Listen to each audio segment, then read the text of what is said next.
how to fix GTA 5 files required on PlayStation 5. The first thing that I suggest doing is going to be pressing the options button on your controller. Once you press on it, then you want to select check for update. Once you have checked for updates, again we will press the same button and then select restored license. And here you just want to click on restore. Okay, so once you have verified the integrity of the game files, we need to do one more thing, and that is going to be going into the PlayStation Store. And here we just want to use the search bar in the top right to search for GTA.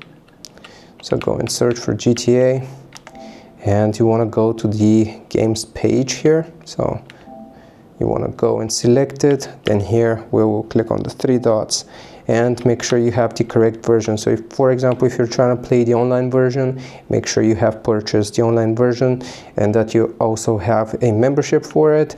And if you haven't downloaded the correct version, you can get it from the three dots that I just showed you. Hope this helps. Leave a like and sub. I'll see you next time.